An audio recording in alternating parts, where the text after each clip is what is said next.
یہ جو حضرت عثمان پہ اعتراضات کرتے ہیں نا، اصل میں صحابہ کے خلاف بولنے کا یہ سلسلہ بر صغیر میں یہ 70s کے آس پاس شروع ہوا ہے.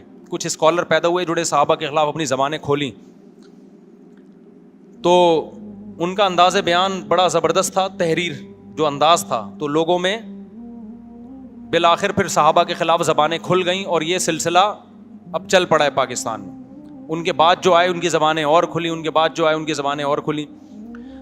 تو یہ سارے ایک جیسے بدتمیز ہیں، سمجھ رہے ہو.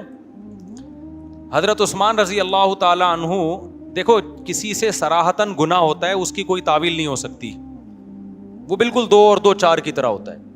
حضرت عثمان سے ایسا کوئی گناہ منقول نہیں ہے.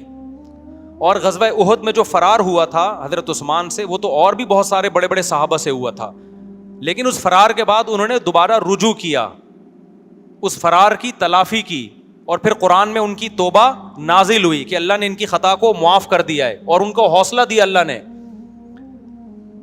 تو اس کے بعد بھی ان پہ اعتراض کرنا کہ غزوہ احد سے فرار ہوا تھا، یہ آپ گویا خدا سے آگے نکلنے کی کوشش کر رہے ہیں.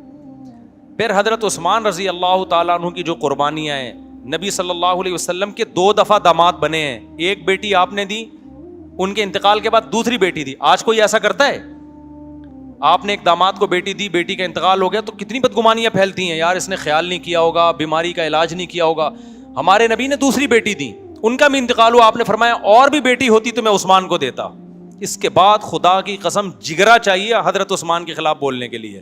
بہت ہی کوئی خاندانی نیچ ہوگا، کوئی خاندانی بدبخت ہوگا، کوئی خاندانی یوں سمجھے کہ اس کے نسب میں خلل ہوگا، جو اس فضیلت کے بعد کیا سیدنا عثمان کے خلاف ایک لفظ بولے.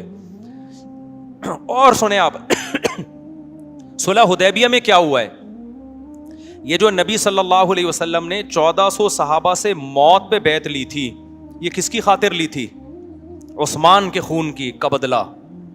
دیکھو صلح حدیبیہ میں نبی جنگ کو ٹال رہے ہیں. نبی کیا کر رہے تھے؟ جنگ کو ٹال رہے تھے. کیوں؟ آپ سوچ رہے تھے ہم 1400 ہیں، سامنے ہزاروں ہیں. گراؤنڈ ریئلٹی یہ ہے کہ ہم اسباب کی دنیا میں ان سے لڑ نہیں سکتے، لہذا جنگ کو کیا کرو؟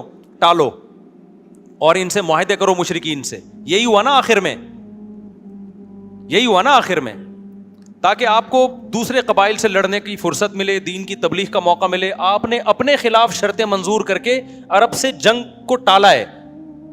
لیکن اس صلح حدیبیہ سے پہلے کیا ہوا ہے؟ آپ صلی اللہ علیہ وسلم نے حضرت عثمان کو مکہ بھیجا سفیر بنا کے. افواہ پھیل گئی کہ حضرت عثمان کو شہید کر دیا گیا ہے.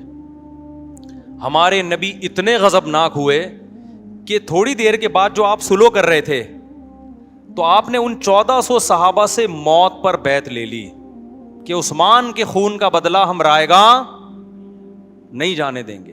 اس سے آپ اندازہ لگاؤ ہمارے پیغمبر کا عثمان سے رشتہ کیا تھا کہ ان 14 سے موت پر بیعت کی کہ جب تک جسم میں خون ہے ہم ان سے لڑیں گے، عثمان کا خون رائے گا نہیں جانے دیں گے. ہمارے نبی کی قدر میں عثمان کی یہ ویلیو تھی، سیدنا عثمان رضی اللہ عنہ کی. اور آگے اللہ نے آپ کی ایک فضیلت ثابت کرنی تھی کہ جب صلح حدیبیہ ہوئی ہے، یہ خبر تو پتہ چلا غلط تھی، حضرت عثمان کا پتہ چلا زندہ ہیں.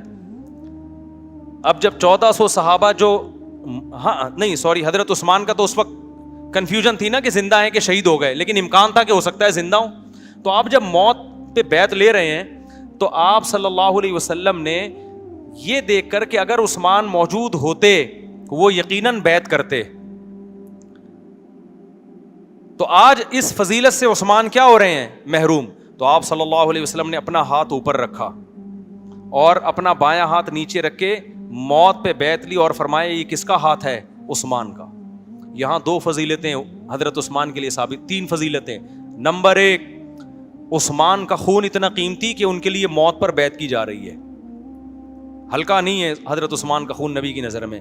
نمبر 2، آپ صلی اللہ علیہ وسلم کو اتنا یقین تھا کہ عثمان ہوتے تو موت پر لازمی بیعت کرتے، اتنا یقین.